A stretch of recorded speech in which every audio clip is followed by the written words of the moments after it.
Hey, what's going on everyone? Flick here, and welcome back to another one of these FIFA 20 career mode challenges. Today we have a very special episode. We'll be traveling to Italy and taking on a challenge with AC Milan. I took inspiration for this challenge from polls and comments left on my Instagram and Twitter. If you're not already, follow me on those platforms. I have links to those in the description of this video, and I'd highly recommend you do so that you can get fully involved with these career mode challenges. With the completion of this challenge, we finally finished challenges from each of the top 5 leagues, those being England, France, Germany, Italy, and Spain. And I'm curious what kind of challenges you guys want to see moving forward. We can take a more unconventional route and do challenges in non-top 5 leagues. I'm thinking the likes of United States or Portugal, or we can revisit one of the countries like England in the future. Let me know what you want to see by leaving a comment on this video, but let's get into the specs for this Milan challenge. The aim of this challenge is to last 3 seasons and return Milan as the top club in Italy and a European powerhouse. If you're not already aware, Milan hold a fierce rivalry with Inter Milan because they're from the same city,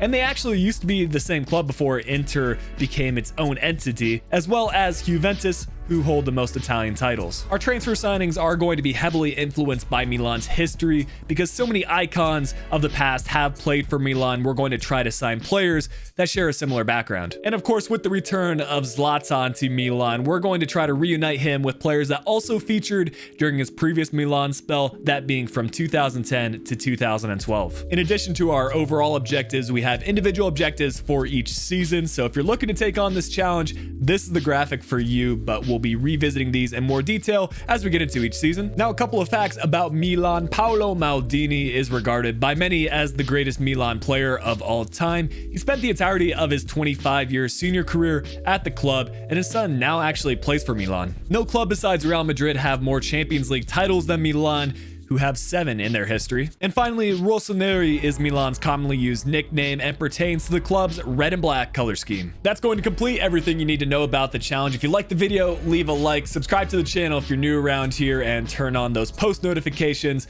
But let's get into season 1 of this AC Milan career mode challenge. The objectives for season 1 of this challenge are integral to Milan's rebuild. We're looking to finish top 4 in Serie A and basically prepare ourselves to return to Europe next season. I want to begin by covering some of these board objectives because they're pretty much going to be the same for everybody if you want to start this career mode challenge on your own. So, brand exposure, luckily that's a critical objective, and I find that's the easiest one to complete.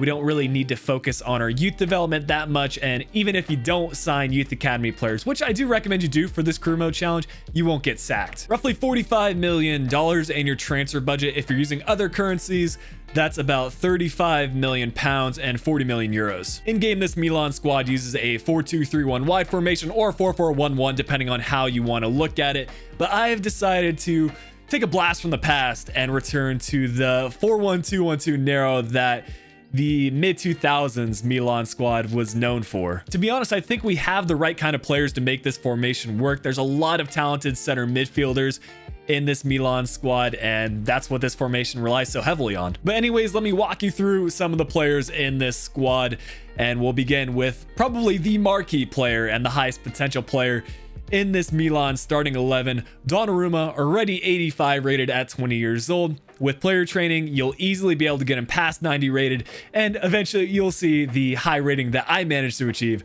with Gianluigi Donnarumma. Although it might not look like it, I believe this Milan defense is very talented if you invest enough time through player training. Starting with Theo Hernandez, a 77 rated fullback at 21 years old, has enough pace already. If you work on the defending stats, that's going to be his weakest area, and I think the rest will develop naturally. He'll become a very talented fullback. Moving on to Romagnoli, 83 rated at 24 years old. There's not a lot of great Italian center backs in FIFA 20, and Romagnoli is probably the best, so it's nice to have him in this Milan starting 11. Kerr is a loanee, but he's very good at 81 rated, although he is 30 years old. And then finally, we have Calabria. Again, Italy don't have a lot of great right backs. Calabria is one of the best, so we're going to try to invest as much player training into him as possible. At the holding center defensive mid position, we've decided to go with Benacer. He's actually attracted a lot of of attention recently, and it's rumored that he might be leaving Milan for another club this summer, but we'll be trying to keep him in this career mode challenge. It looks like he has all the right stats, and honestly, I prefer shorter center defensive mids at the heights of 5'8" rather than having the super tall center defensive mid, so that works perfectly. Çalhanoğlu will pop up at the left center mid position. He's by default a left wing, but he can definitely play in the center of the park. Has 4-star weak foot and a 4-star skill move set, medium work rates, some great passing and dribbling statistics, and if you ever get a free kick, put this guy on it. Opposite of him, we have Kessié, who with time is going to become the perfect box-to-box center mid. Has all the right stats, just needs a little bit of time to develop those statistics. To round out our midfield, we have Lucas Paquetá. Although he doesn't have a great weak foot at only 2 stars, the rest of his stats look solid, and because we want to develop the next wave of icons, I thought what better person to have than the next Kaká than Lucas Paquetá. Of course, Milan's known for having some great Brazilians. Up top at the left striker position, we have another loanee, Rebic, who has joined us from Eintracht Frankfurt. Looks really good, to be honest, and can play a variety of positions. 4-star weak foot, 4-star skill moves, has a good amount of pace, so if you play matches in this first season, I think this guy is going to be a joy to use. And then, of course, the iconic player that is Ibrahimovic, 6'5", 4-star weak foot, 5-star skills. It's great to see that EA have given him pretty good stats considering he's 37 years old. They haven't completely downgraded him, and hopefully the degradation that goes on in career mode won't be too significant. Looking through the rest of this Milan squad, there is not a whole lot of squad depth in the substitutes and reserves, so that may be an area that you look to focus on in this first season, but there is one player that I plan on developing in season 1 and who I plan to use in future seasons as part of our first team, and it is Leao. 20 years old, just needs a little bit of time to develop those stats. Player training is going to be a big area of focus for me in this challenge, so I have signed 3 5-star scouts, and I'll be sending them out to 3 countries in particular that I associate with Milan icons, those being Italy, the Netherlands, and Brazil. In addition to that, I've sent out our global transfer network scout to look for a promising center mid to add a little bit more squad depth for this team. Because we are using the 4-1-2-1-2 narrow, if an injury would occur, we're going to need some more squad depth at the center mid position. To get the ball rolling, I'm going to provide a few suggestions on potential players you could sign to reunite Zlatan with his former Milan squad. You have Thiago Silva at 87 rated, 34 years old, if you're looking to sign a defender. And then if you're looking to sign an outside mid, you have El Shaarawy, who is significantly younger at 26 and a decent overall at 81. Also has the 5-star skill moves. However, because we are using a narrow formation for this career mode challenge, I didn't see the need to pick up a left winger, so I optioned for Thiago Silva to bolster our defense, and we actually picked him up for a discounted price of 18 million rather than the 21 million he's listed at. However, if you don't want to spend cash, you might be able to pick him up on a pre-contract in the January transfer window, and then he'll join your squad next season. One of the results from our global transfer network scouting in the Netherlands was Gravenberch from Ajax. Has a value of 4.3 million at 70 rated and only 17 years old. That is not a lot to pay for a player that's going to have a potential well within the 80s. Our transfer fee wasn't even that much more than his market value, only paying 4.5 million. With those signings completed, this is what our player training is going to look like. I have 2 different slots. One slot devoted to double training for Donnarumma, Romagnoli, Paquetá, and Leao. The other slot is for Theo Hernandez, Calabria, Benacer, Kessié, and Gravenberch. In terms of player departures, we had 1 player leave in both transfer windows. Castillejo, I didn't see the need for him because we are using a 4-1-2-1-2 narrow formation, and he is a right midfielder, so we got a good amount of cash for him, 20.1 million from Chelsea. And then Watford kind of splashed the cash on Bonaventura, paying 26 million for him. I'm not sure about why they did that deal, considering he is an aging player that's already reached the peak of his career, but we had to take that deal. We had a couple of good results come through from our first season of youth scouting. Reis is a goalkeeper from Brazil, and at the time of signing him, he had a value of 600,000. Does have the potential to be special, which is promising, and with a bit of goalkeeper training, he should easily become our future backup. Marino is an Italian left back who at the time of signing had a value of 700,000. Also has potential to be special, and then he has a pretty good set of secondary positions, can play either left back or right back, and has 3-star skill moves and a 3-star weak foot. Jose is another Brazilian talent, except he is a center back, 17 years old, with a value of 675,000, has potential to be special, and then can play center back as well as right back, 2-star skill moves, and a 3-star weak foot set. Brouwer is the final Youth Academy player that will be signing in this first season. Basically, I wanted to sign 4 players so I can have 1 slot devoted purely to Youth Academy player training. He is a center back from the Netherlands, 550,000 for his value, has potential to be special. And then again, a 3-star skill move weak foot set and medium high work rates. We had a pretty good Serie A outing in this first season. I think a large reason for that is that we didn't have European competitions to worry about. And that's great because we don't have a lot of squad depth in our squad yet, but as we make more and more signings, that will no longer be an issue. Anyways, we finished second with 98 points. As expected, Juventus finished first. We lost in the semifinal of the Coppa Nacional to Juventus, who went on to win the competition over Torino in the final. And for goal contribution, we actually didn't have too many goals scored from our strikers, but Lucas Paqueta just went off, going up +4 in his overall to an 81 and contributing 42 goals across all competitions, 25 goals, and 17 assists. Definitely our MVP for season 1, leading both categories by a fair margin. However, I am very excited about the overall growth for the rest of our players. This is a very young Milan squad. So if each season we keep going up by +4 or +5 ratings for each player, they're soon going to be contenders for the Champions League. And to recap our objectives, I would say that we completed both of them successfully, finishing top 2 rather than just top 4, and we will be competing in the Champions League for season 2. Let's get into our second season. Our objectives in season 2 is to finish top 2 in Serie A. I don't see any reason why we can't do that, considering we already achieved that in season 1. And we're also looking to reach the knockout stage of the Champions League. And I would say the squad is in pretty good shape to achieve those objectives. Most of our players are already past 80 rated, a few players departing because their loans ended, but a few players did join the squad. We have Halilovic, who used to be a really high potential player in past FIFAs. I want to say like FIFA 16. He had a ridiculous amount of potential. I'll actually look this up. Yeah, in FIFA 16, Halilovic had 91 potential. He's dropped down quite a bit since then, but it's kind of cool to see him in this Milan squad. In addition, we also have Rodriguez back from loan. Really excited to have him back to have some more squad depth at the left back position. Unfortunately, though, we still have 2 players out on loan that I see being part of our squad plans in the future. Caldera, a center back, and also Andre Silva, a striker. Our marquee signing in the summer transfer window was Jovic from Real Madrid. We brought him in for a hefty price tag of 85.8 million, but I think it's worth it because he's going to have a high amount of potential. I also wanted to sign a striker from Eastern Europe to kind of replicate Shevchenko. Since Ukraine doesn't have any really high potential strikers, I thought Serbia would be a good secondary country. And we did have a few deals go through to fund that transfer, as well as the increase in funds from the board. We had Lexall leave to Leicester City for 10.9 million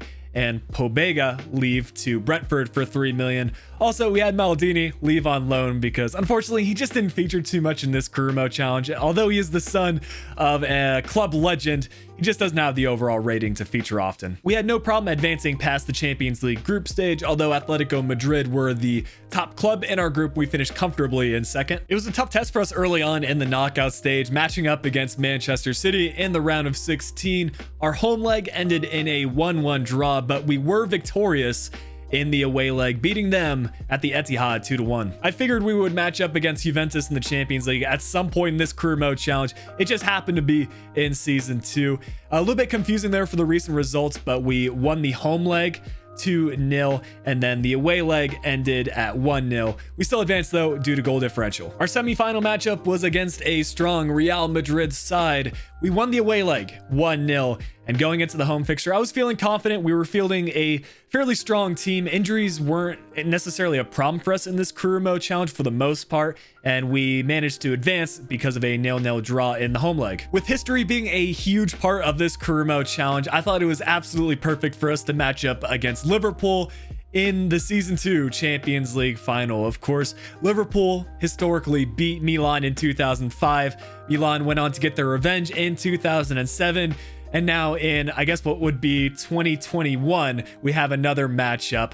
We managed to win this competition, or this final, 2-1 because of an 88th minute goal from Jovic. So from that goal alone, I think his hefty price tag was worth it. You might be wondering if we already achieved our objective of becoming the top club in Europe and Italy in just 2 seasons. Unfortunately though, Juventus had a very good performance in Serie A for season 2, finishing with 107 points. We finished in second with 99 points. Juventus continued to get their revenge for us knocking them out of the Champions League by beating us in the final of the Coppa Nacional on penalties, 4-3. At this point, I'm not entirely sure if it's the formation we're using or I found a completely hidden gem in Lucas Paqueta, but once again, he was the top goal scorer for us in season 2 with 32 goals. Jovic coming up with 22 goals and Leao with 21 goals. For assists, it was Benacer that finished with 20 assists, Paqueta there with 16, Çalhanoğlu with 14. Unfortunately, it is the end of an era and a sad day in football as Zlatan retires at the age of 39, but you guys already know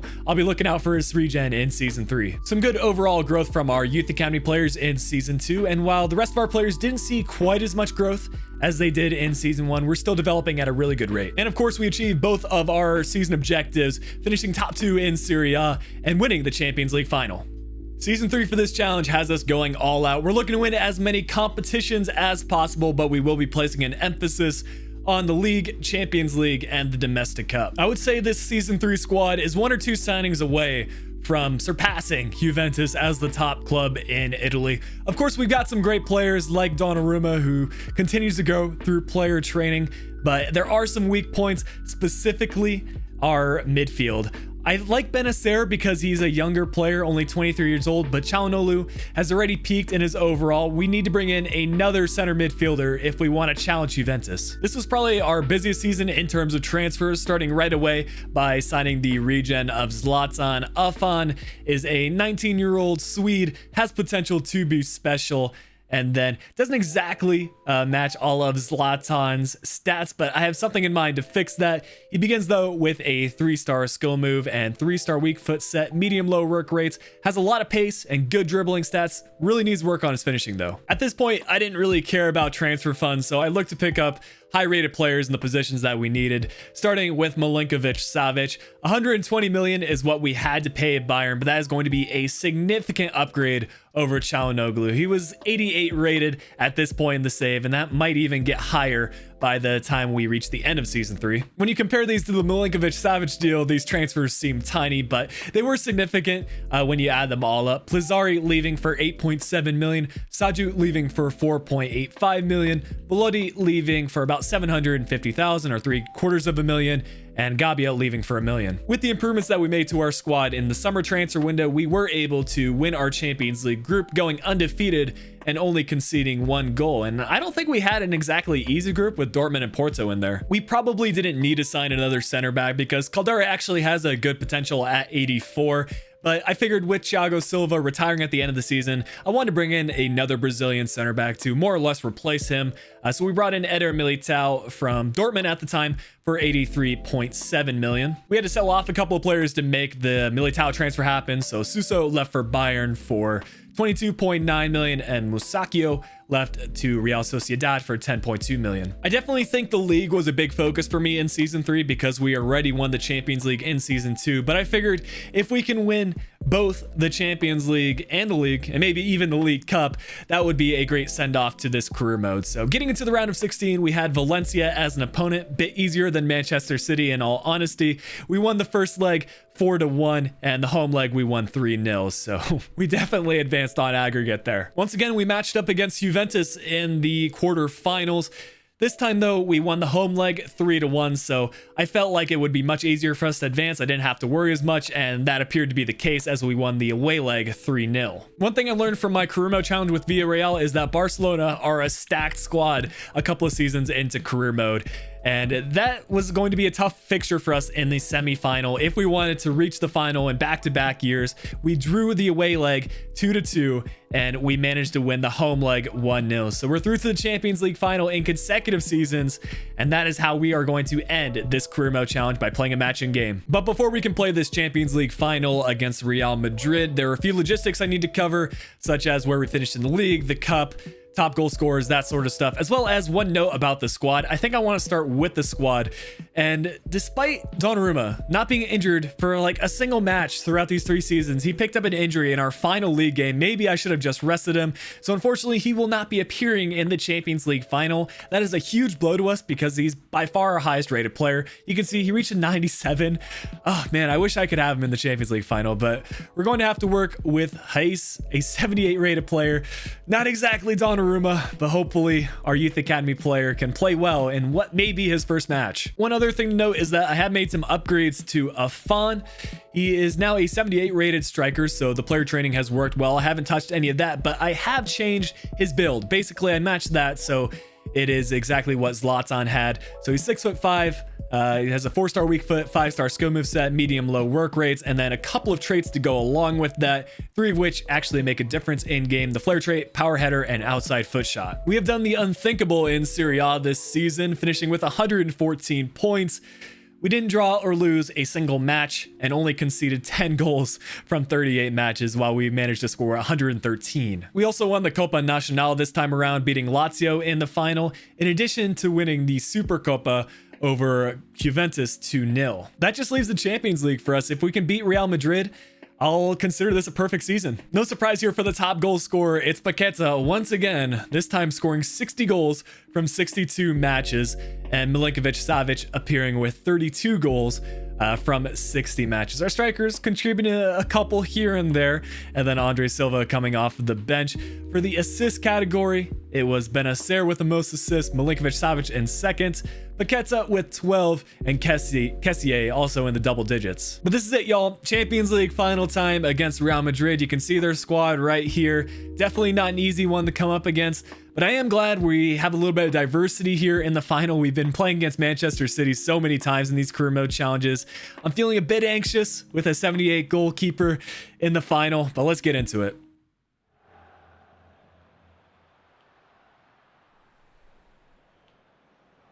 All of a sudden, Kessié has a ton of space ahead of him. Can he go from box to box? I described him as a box-to-box midfielder at the start of the save, and he hits the post. I don't know what is up with this Real Madrid defense. They are pressing a very high line. If we can break that initial press, I'm confident we can score a couple of goals. And here we go again. Right away, we get an interception. Leao asking for it. Turns the defender. This should be a goal. Easy shot. No way Courtois is going to save that. It doesn't even take 10 minutes for us to score the first goal of this match. I was feeling a bit concerned. Maybe I just had to get used to this narrow formation, but we're going to get a lot of attacking chances, and we're going to score a lot of goals in this one. I can feel it already. This could be a chance for Luis Alberto. Through on goal, and this will be the first test for our Youth Academy goalkeeper, as we need to get it cleared right away. That is too many chances for Real Madrid. I've basically gifted them a goal, and I'm not doing our youngster in the net any favors by not clearing it away. Part of me wants to say I was overly confident based off of our first 10 minutes in this match. Real Madrid seemed to have settled down since then. Maybe it was just a bit of nerves at the beginning. There's Milinkovic-Savic getting by a few players. Draws a foul, but the ref will let us play on as we get some nice triangles in the midfield. Kessié to Paqueta, trying to get on his left foot. He'll have a go, and that one off the post. That's twice we've hit the post already. Oh, we might just be able to go box to box here. You can see Real Madrid are not playing with a lot of defenders, as we have options here. Playing it in the middle. That's Kessié who made the run. We're still with it, though, with Jovic. He'll have a go. Man, that's the third time we've hit a post. Luckily, this time, though, the rebound goes straight back, and it's Kessié who gets on the score sheet. And we've gone up 2-1 now. I can tell you that there are going to be a lot of goals in this match. I'm feeling a bit more confident. I still stick to my words in that if we can get by the initial Madrid press, we can score goals. See that run on the left. Good ball by Jovic to find Theo Hernandez. Has enough pace here. And I'm going to have a go on his left foot. Going across the keeper. Courtois with another save. Kessié should be able to get there. It goes out for a throw, and it's going to be a Madrid throw-in. As Paqueta plays out wide to Kessié. Asking Leao to make the run. Splits the defenders. Little 1-2 play between him and Jovic. Jovic might be able to get through here. Don't forget he has a 5-star weak foot. And he tested it there.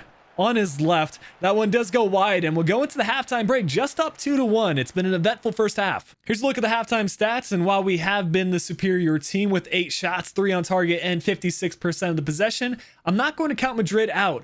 I made one mistake, and Madrid pounced on it. They scored off some sloppy play from the back, and that could easily happen again. That's a great takeaway from Kessié as he splits the defense here. We're asking Jovic to make a run. And now it's just going to be some 1-2 play between our attackers as Jovic trying to get through, but that is, again, going to be saved by Courtois. He's been quick to come off his line today. I feel like there's been a shift in momentum from Real Madrid. They're playing quicker now, and I think we need to play just as quickly if we want to get another goal, as Leao might be quicker than the defender here. Good fake shot, and that is a clean tackle. Just get up. And he appears to be injured, or he's just slow to get up. He could have easily recovered there. Oh, that's a mistake from Courtois. I think my controller's just disconnected, but it won't make a difference. It was a heavy touch. I'm going to take this opportunity to make a couple of substitutions. Now, although this match is far from done, I do want to do a send-off for Thiago Silva. He's retiring at the end of the season. I want him to appear in the Champions League final, as well as a couple of our future players, Gravenberch, who I consider to be the next Hullet, because he's the Netherlands center defensive mid, and then Afan, of course, Zlatan's regen. I want to test out how he plays in game. Honestly, I'm holding my breath every time the ball gets around our box because Hayes hasn't exactly been great. Granted, it's not ideal circumstances.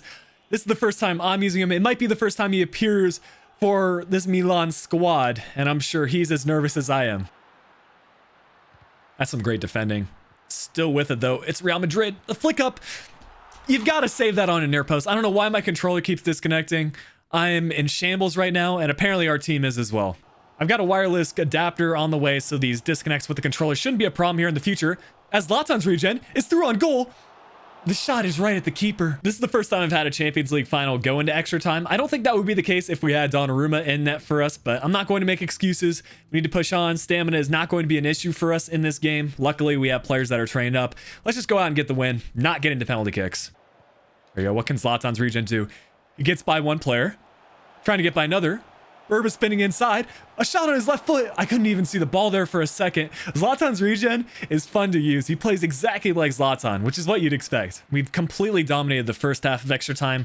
I don't want to concede a goal right now. I just feel like it's going to happen. That's a ball across. And what a touch and a save. Please don't score. Please don't score. Harry Kane. Again with the controller disconnect. But I think that's going to be a goal for Harry Kane. Yeah, 3-2. No offside. I don't know how Real Madrid have completely stolen a game here if we don't get a goal. I'm honestly so upset that Donnarumma got injured before this match. And I guess I have no one else to blame except myself because I decided to play him in the final fixture when we had the league secured. I guess I just wanted to go for the invincible season. But hey, we still got 10 minutes. We can get another goal and send this game into penalty kicks. And this attack might be able to help out as Paqueta is onside. The ball didn't get played.